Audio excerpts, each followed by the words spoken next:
أعوذ بالله من الشيطان الرجيم. بسم الله الرحمن الرحيم. وما أرسلنا من قبلك إلا رجالا نوحي إليهم فاسألوا أهل الذكر إن كنتم لا تعلمون. بالبينات والزبر وأنزلنا إليك الذكر لتبين للناس ما نزل إليهم ولعلهم يتفكرون. صدق اللہ العظیم. سورہ النحل آیت نمبر 43 اور 44 آپ کے سامنے تلاوت کی ہیں. ان کا ترجمہ کچھ اس طرح ہے: وما ارسلنا من قبلک الا رجالا نوحی الیہ. ہم نے آپ سے پہلے جتنے بھی رسول بھیجے ہیں وہ مرد تھے. کوئی عورت ہم نے رسول بنا کر نہیں بھیجی، کوئی فرشتہ رسول بنا کر نہیں بھیجا، کوئی جن کو رسول بنا کر نہیں بھیجا. مکہ کے کافر کہتے تھے کہ آپ تو ہماری طرح کے ایک انسان ہیں، تو ہم کیسے آپ کو اللہ کا رسول قبول کر لیں. اللہ فرماتا ہے کہ پہلے بھی جتنے رسول آتے رہے وہ سب کے سب مرد تھے. فاسألوا اہل الذکر، تم اہل ذکر سے سوال کرو. یہود و نصارہ کی طرف اشارہ ہے. ان کنتم لا تعلمون، اگر تم نہیں جانتے. بالبینات والزبر، واضح نشانیوں کے ساتھ وہ آئے تھے اور کتابیں دے کر ہم نے انہیں بھیجا تھا. وانزلنا الیک الذکر، اور اے نبی صلی اللہ علیہ وسلم ہم نے آپ کو آپ کی طرف اس ذکر کو بھیجا ہے، اس قرآن کو بھیجا ہے. لتبین للناس، تاکہ آپ انسانوں کے لیے بیان کر دیں، اس کی تفسیر بیان کر دیں، اس کی وضاحت کر دیں.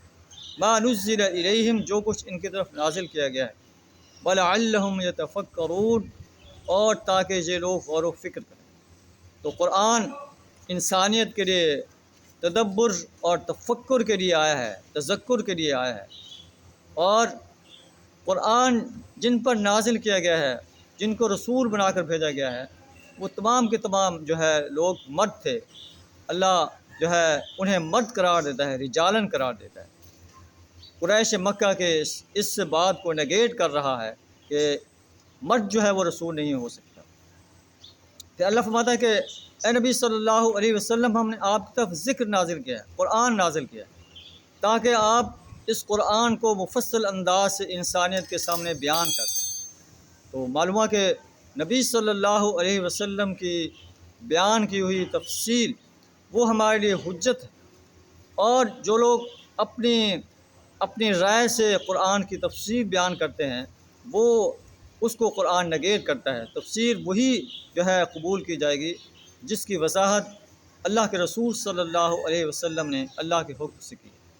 جو رسول اللہ صلی اللہ علیہ وسلم کی سنت کا، آپ کی بات کا انکار کرنے والے انسان جو ہیں وہ ایمان سے خارج ہیں، وہ مومن نہیں ہو سکتے، کیونکہ اللہ کا قرآن کہہ رہا ہے وَأَنزَلْنَا إِلَيْكَ الذِّكْرَ. اے نبی صلی اللہ علیہ وسلم ہم نے آپ کی طرف یہ ذکر نازل کیا ہے، قرآن نازل کیا ہے. اِنَّا نَحْنُ نَزَّلْنَا الذِّكْرَ، ہم نے اس ذکر کو نازل کیا ہے. وَإِنَّا لَهُ لَحَافِظُونَ، اور ہم ہی جو ہے اس قرآن کے محافظ ہیں. وَأَنزَلْنَا إِلَيْكَ الذِّكْرَ لِتُبَيِّنَ لِلنَّاسِ، ہم نے اس ذکر کو آپ کی طرف نازل کیا ہے. لِتُبَيِّنَ لِلنَّاسِ، تاکہ آپ انسانوں کے سامنے اس کو بیان کریں، اس کی وضاحت کریں، اس کی تفسیر بیان کریں. ما نزل الیہم، جو کچھ ان کی طرف نازل کیا گیا ہے. وَلَعَلَّهُمْ يَتَفَكَّرُونَ، تاکہ اس میں یہ لوگ غور و فکر کریں. اللہ سے دعا ہے اللہ تعالیٰ ہمیں اس کتاب انقلاب کے اندر جو ہے غور و فکر کرنے، اس کے اندر تدبر کرنے، اس کے اندر جو ہے اس سے تذکر حاصل کرنے کی توفیق عطا فرمائے. بے سمجھے بوجھے پڑھنے کی بجائے اس کو سمجھ کر پڑھنے، اس پر عمل کرنے، اس کی انسانیت کو دعوت دینے، اور قرآن جو نظام دیتا ہے اس نظام کو اس سرزمین پر قائم کرنے کے لیے اپنا کردار ادا کرنے کی توفیق عطا فرمائے.